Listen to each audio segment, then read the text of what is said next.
Assalamualaikum warahmatullahi wabarakatuh. Selamat siang. Pertama, terima kasih untuk Ibu Elisma yang telah meluangkan waktunya untuk diwawancara oleh kami. Perkenalkan, saya Ismi. Perkenalkan, saya Kalisa. Perkenalkan, saya Riki. Perkenalkan, Iya. saya Fauzan Mahesa. Fauzan, Perkenalkan, saya Raihan juga. Raihan, dia Raihan ya?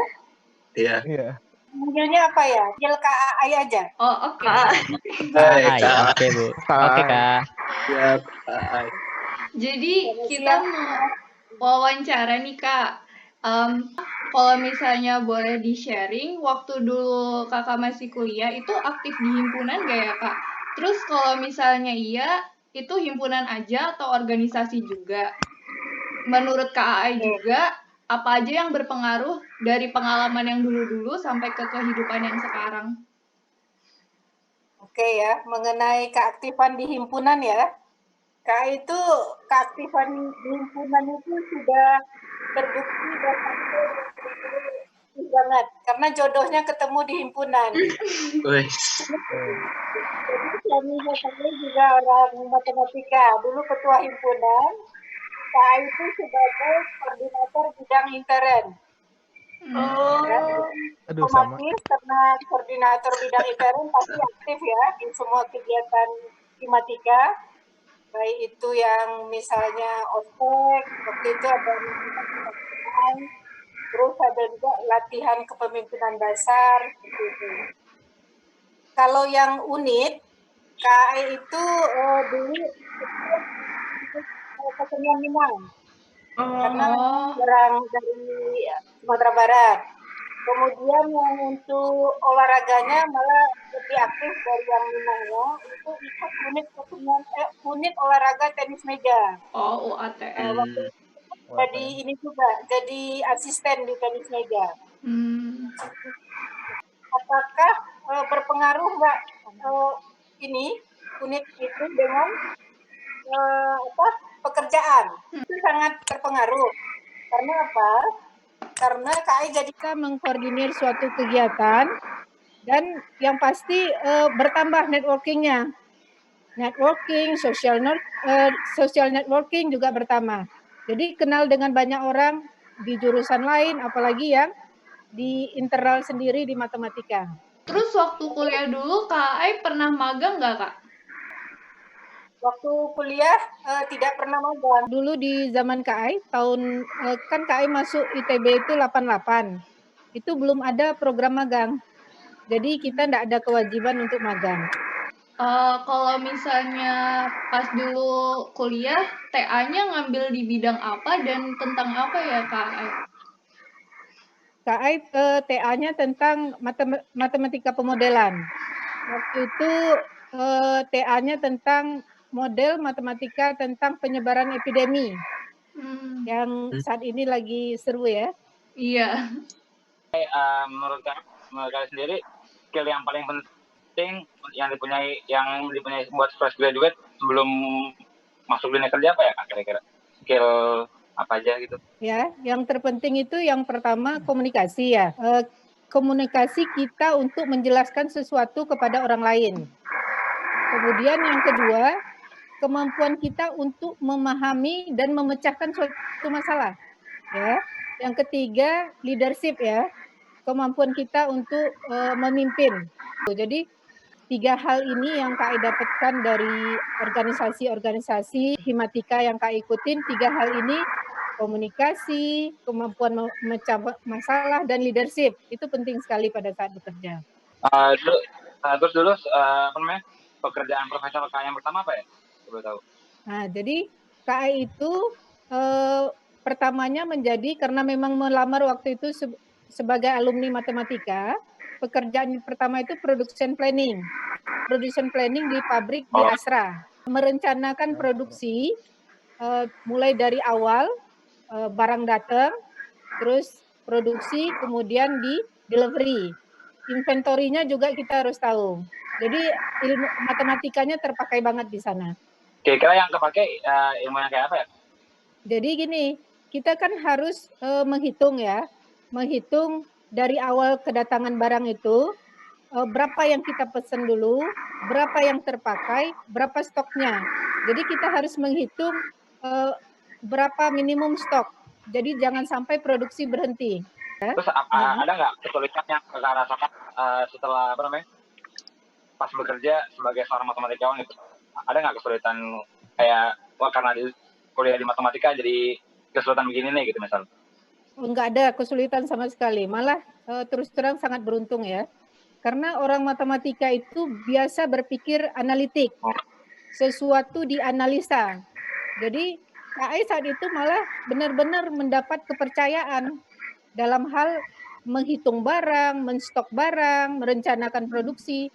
Karena apa? Basic kita yang segala sesuatu itu analitik, kita analisa gitu loh. Ada dasar-dasar perhitungannya. Oke. Oh ya Kak, terus mau nanya juga, kalau dulu yang soal job pertama itu dapatnya dari kenalan atau dari job fair? Jadi KAI baca iklan waktu itu yang koran yang keluarnya itu di Kompas. Mereka butuh production planning, KAI mengajukan lamaran. Alhamdulillah diterima. Kalau soal pekerjaan pertama, Kak, seberapa pengaruh sih Kak pekerjaan pertama terhadap karir Kakak sekarang? Nah, jadi memang pekerjaan pertama itu sangat berpengaruh. Karena apa? Pekerjaan pertama itu menjadi fondasi kita. Fondasi kita untuk jenjang karir. Jadi kalau di manufaktur, di Astra itu kan jelas-jelas kita diatur jam kerjanya. Jadi kita benar-benar harus on time dalam waktu, disiplin. Terus juga karena itu ada 3 shift, sementara kita masuk 1 shift, itu kita harus ibaratnya menghitung dengan cermat supaya jangan sampai pada saat kita tidak bekerja orang sampai berhenti produksi. Hal-hal seperti itu orang matematika yang paling diandalkan. Karena apa? Menghitungnya udah pasti bagus, menganalisanya juga udah pasti bagus. Tinggal kita menambahkan dalam diri kita harus disiplin dengan waktu supaya memang orang percaya dengan kita seperti itu. Kalau ini Kak, buat yang pekerjaan sekarang, manfaat apa sih Kak yang dirasain sebagai lulusan matematika buat pekerjaan sekarang? Oh, kalau pekerjaan sekarang ya, KAI itu kan pegang PPIC dan HR ya. Kalau di PPIC, karena memang di manufaktur itu seperti otaknya ya, otaknya untuk di perusahaan itu. Jadi dengan penguasaan matematika, dengan kebiasaan-kebiasaan kita menganalisa data, kebiasaan kita dengan angka-angka, itu sangat bermanfaat. Kalau di HR sebagai human resource, itu untuk di penggajian atau payroll yang menggunakan program-program ya, itu juga sangat bermanfaat. Karena apa? Kita udah belajar juga ya program-program sehingga pada saat harus diberikan program payroll, kita harus pakai program payroll, itu kita udah biasa. Itu kayak seperti tadi yang kakak udah bilang kan, kakak sekarang megang PPIC dan HR. Itu kenapa bisa memegang 2 jabatan sekaligus? Apa itu jadinya double job? Awalnya kan KM melamar sebagai PPIC ya. PPIC itu singkatan dari Production Planning Inventory Control. Ya. Pada saat udah bekerja sebagai PPIC, udah sampai supervisor awalnya, kemudian manajer, terus RNGA manajernya mengundurkan diri. Kemudian direkturnya menawarkan, karena KAI sering berhadapan dengan orang banyak di pabrik, karena namanya pabrik kan bisa menghandle sekitar 300 karyawan ya.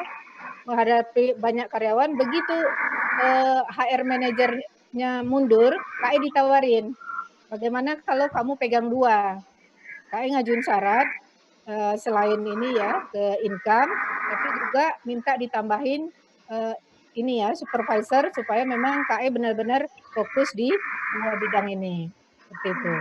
Kesulitan dan rintangan yang dihadapi saat menjadi PPIC dan manajer itu. Nah, jadi kalau di PPIC-nya, karena kita orang matematik, insya Allah nggak susah. Karena memang kita udah biasa dengan yang hitung-hitungan yang susah gitu ya. Jadi begitu masuk PPIC itu udah seperti menerapkan aja. Kalau di HR itu kita berhadapan dengan orang, ya. Orang itu keinginannya macam-macam, sifatnya macam-macam, disiplinnya macam-macam. Nah, ini yang kita memang harus banyak belajar. Apalagi ya kalau misalnya ada kenaikan UMR. Nah, itu kita harus pinter-pinter itu ngadapin karyawan. Karena apa? Kadang belum tahu perusahaan bisa langsung memenuhi, ya kan? Nah, seperti itu. Jadi untuk di HR ini memang KAI harus banyak belajar karena basicnya matematik, sementara kalau HR ini banyak harus menangani psikolog orang. Kakak saat sudah menjalani jadi HR, apa yang kakak rasain kelebihan atau kekurangan menjadi lulusan matematika yang bekerja di bidang HR? Kelebihannya ya, dalam pekerjaan yang sifatnya hitung-hitungan, itu kita menonjol lah. Jadi kalau misalnya diminta hitung penggajian, ya, hitung pajak, hitung untuk aktuaria pensiun, udah kita tidak perlu sewa orang lain, kita langsung bisa. Kalau kekurangannya, kita harus banyak belajar berkomunikasi dengan orang, mengerti psikolog orang, seperti itu. Kalau mau, kan kakak jadi HR. Nah, Ya. kalau dari sudut pandang kakak sebagai HR tuh, lulusan ITB tuh jadi suatu advantage nggak sih untuk bisa masuk kerja di suatu perusahaan? Pasti, karena gini, itu KAI pribadi udah ngalamin. Jadi waktu itu KAI dipanggil oleh direkturnya, kebetulan direkturnya anak ITB juga, anak elektro. Terus GM-nya anak teknik industri. Jadi begitu dia panggil KAI, wawancara waktu itu hari Jumat. Mereka begitu tahu dari ITB, Senin itu KAI langsung disuruh masuk.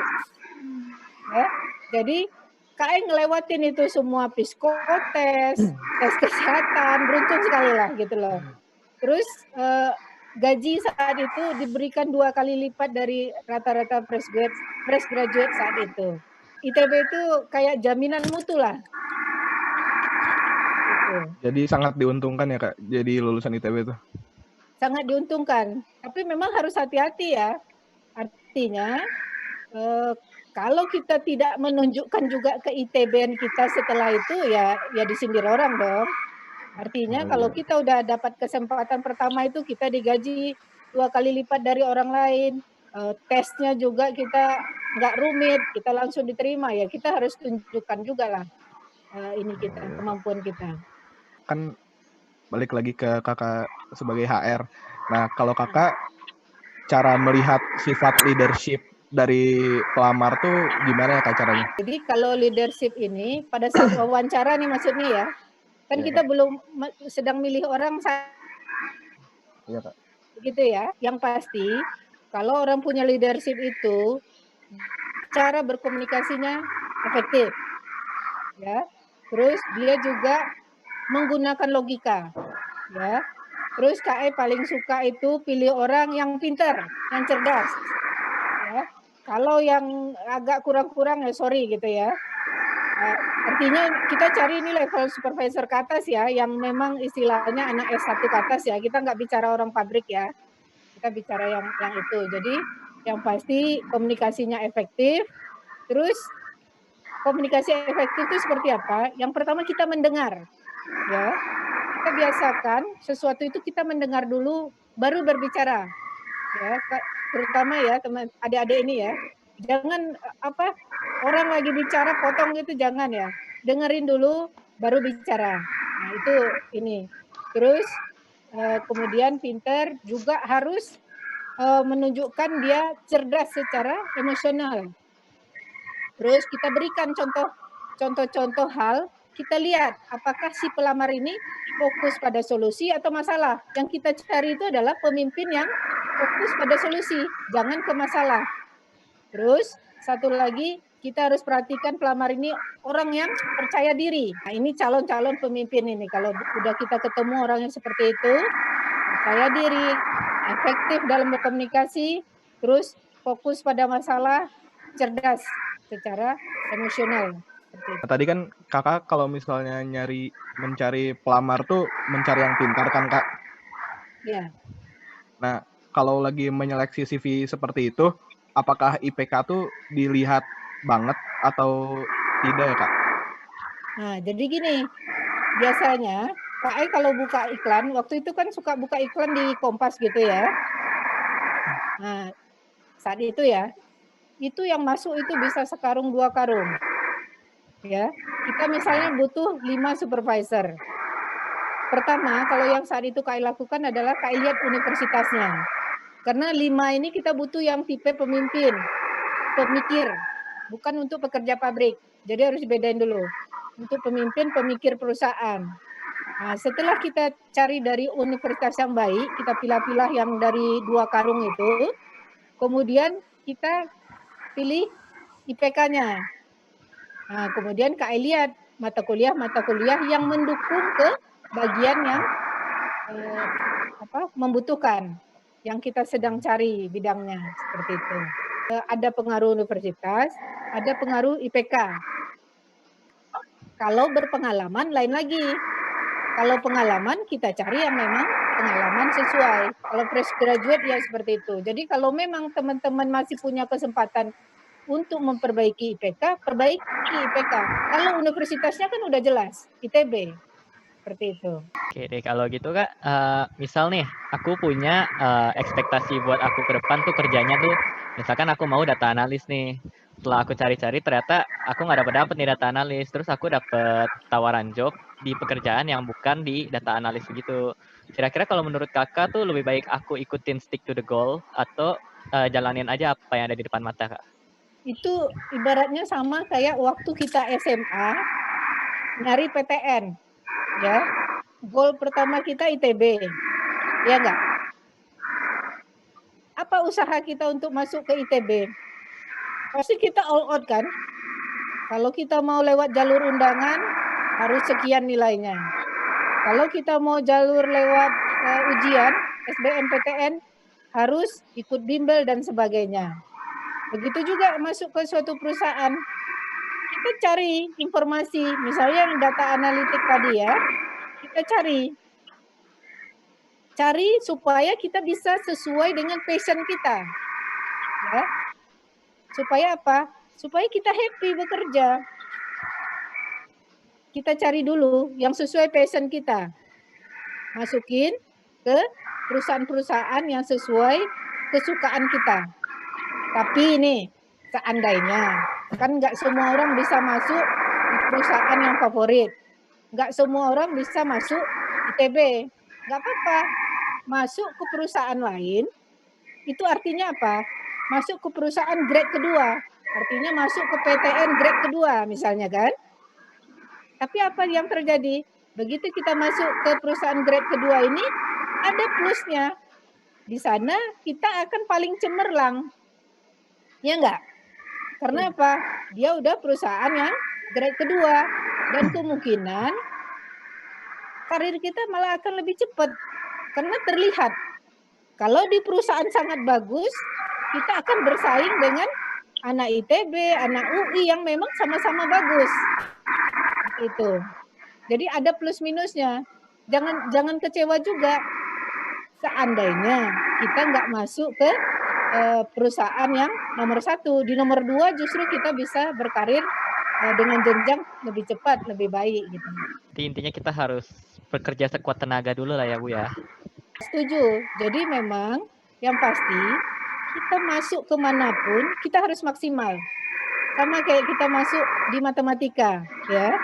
Di matematika itu kan nggak gampang, kuliahnya nggak gampang, ya. Adik-adik yang di matematika justru jangan khawatir kalau soal pekerjaan pasti bisa.